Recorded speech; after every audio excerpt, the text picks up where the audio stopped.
Bisa Jatman diambil karena memang sudah punya aku, tapi itulah pembangkangan. Bisa dikatakan Jatman pusat telah menyebarkan hoax, telah menyebarkan informasi tidak sesuai data, mengatasnamakan Suriah PBNU. Ini mengingatkan saya kepada peristiwa 1990-an. Bagaimana Kiai Haji Abdurrahman Wahid atau Gus Dur dan kiai-kiai yang sejalan dengan Gus Dur dalam muktamar di Cipasung itu terpasung.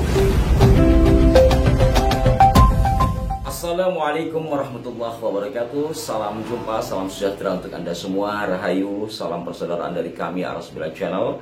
Saudara-saudaraku, untuk edisi kali ini saya masih tertarik mengulas persoalan Jatman dan PBNU yang seharusnya hal ini tidak harus terjadi. Kenapa? Karena bagaimanapun namanya Banum, saya ulang-ulang, harus tunduk kepada induk organisasinya. Walaupun Banum memiliki kriteria dan ketentuan-ketentuan tersendiri, tidak seperti lembaga untuk di PBNU ya, untuk di NU, tetapi semuanya harus mengacu kepada ADART NU dan peraturan perkumpulan yang dibuat atau dirapatkan dan diputuskan oleh NU. Saudara-saudaraku sekalian, dari persoalan yang telah kami ulas, yakni dengan adanya rencana silaturahmi PBNU bersama pengurus Idarah Kusto atau pengurus wilayah Jatman di Surabaya tanggal 19 September 2024 yang kemudian ditentang oleh Jatman Pusat atau Idarah Aliyah. Sebagaimana yang telah kami tayangkan, ini mendapatkan sorotan dari berbagai pihak, baik dari sikap Jatman yang begitu arogan.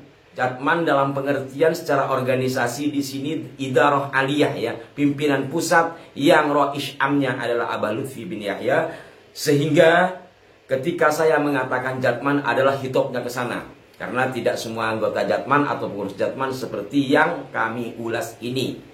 Nah, saudara-saudaraku sekalian, sekali lagi, kecuali pembangkangan itu juga ada hal yang telah kami ulas sesuai dengan porsinya, yakni kepemilikan AHU.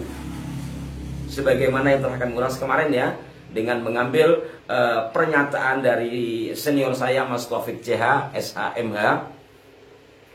Bisa Jatman diambil karena memang sudah punya AHU, tapi itulah pembangkangan. Nah, di luar itu saudara-saudaraku sekalian, ada satu hal yang sangat mengiris hati saya juga setelah terbitnya surat pernyataan atau keterangan dari PBNU atas beredarnya surat Jatman Pusat tersebut. Di antara yang membuat saya ngelus dodo adalah terindikasi atau bahkan juga bisa dikatakan Jatman Pusat telah menyebarkan hoax, telah menyebarkan informasi tidak sesuai data, mengatasnamakan Suriah PBNU. Ini nggak main-main, bos. Mohon maaf kalau saya agak keras. Rumah besar kita telah diobok-obok kalau begini. Kalau selama ini husnudon, seperti ini jadinya bagaimana, Pak? Nah, mohon maaf, reda. Saya akan bacakan dari surat Jatman yang kemarin. Pada item ketiga bagian ke atas ditulis bahwa Idarah Jatman telah berkoordinasi dengan jajaran Suriah PBNU, pengurus besar Nahdlatul Ulama, dan mendapatkan informasi yang sangat lengkap dan cukup dijadikan dasar bahwa pertemuan tersebut, maksudnya pertemuan di Surabaya tanggal 19 September itu, tidak dikehendaki oleh jajaran Suriah PBNU. Kalimatnya jajaran Suriah PBNU. Maka itu kemudian diketahuilah kalimat tersebut mengada-ada apabila saya merujuk kepada surat keterangan PBNU yang ditandatangani oleh Waketum PBNU Kiai Haji Zulfa Mustafa serta ditandatangani pula oleh Wasekjen dan terstempel. Saya akan bacakan lebih dahulu pada poin ke-10, poin terakhir dari surat pernyataan PBNU atas surat Jatman tersebut. menanggapi informasi bahwa Idaroh Aliyah Jatman yang telah berkoordinasi dengan jajaran Syuriah pengurus besar Nahdlatul Ulama dan mendapatkan informasi yang sangat lengkap dan cukup dijadikan dasar bahwa pertemuan tidak dikehendaki oleh Syuriah PBNU. Ini di garis tebal ya. PBNU menegaskan bahwa informasi tersebut tidak benar. Saya ulangi, bahwa informasi tersebut tidak benar. Kalau tidak benar, apa bahasa lainnya? Sebab tidak pernah ada pertemuan antara Idaroh Aliyah Jatman dengan Syuriah PBNU untuk membahas hal dimaksud. Miris. Dan ada 10 item ya. Mungkin sebagian dari Anda sudah membacanya, sudah mengetahui ya. Saudara-saudaraku sekalian, dari persoalan ini mengingatkan saya kepada peristiwa 1990-an, tepatnya 1994 ya, Muktamar NU di Cipasung. Bagaimana Kiai Haji Abdurrahman Wahid atau Gus Dur dan kiai-kiai yang sejalan dengan Gus Dur dalam muktamar di Cipasung itu terpasung oleh kekuatan besar yang ada di balik seorang tokoh bernama Abu Hasan. Mohon maaf, saya sebut namanya dan silakan Anda membaca ini di sejumlah tulisan terkait dengan peristiwa tersebut. Satu di antaranya dalam buku yang ditulis oleh almarhum Kiai Khairul Anam, yakni buku yang memotret tentang perseteruan elit PBNU.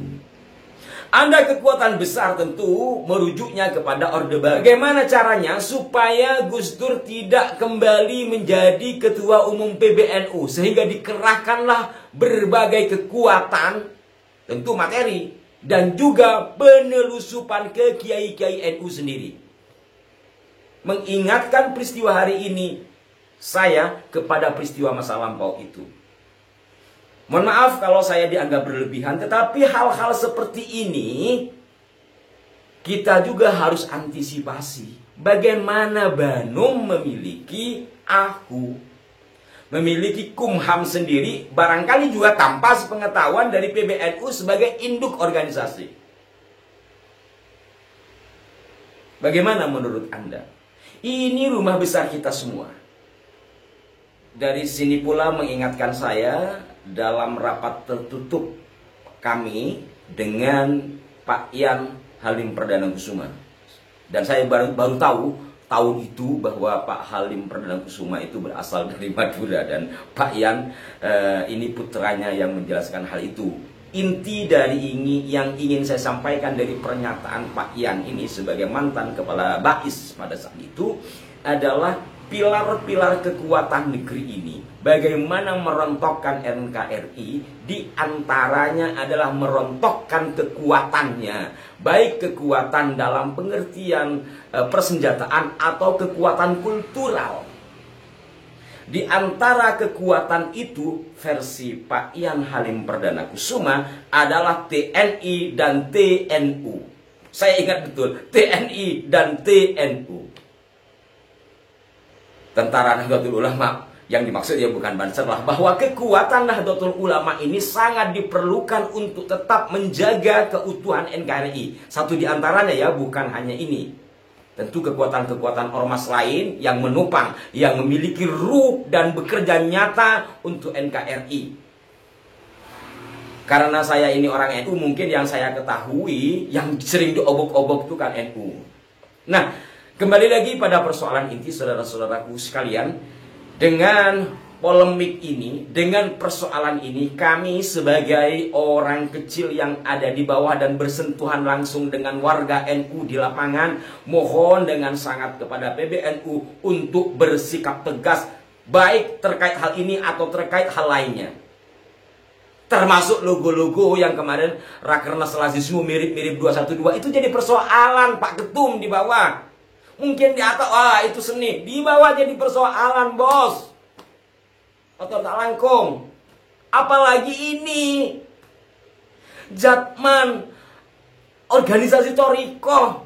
Yang mestinya kita bertanya persoalan hati kepada orang toriko. Lah ini malah sebar informasi yang tidak sesuai data sebagaimana telah diinformasikan sendiri oleh PBNU.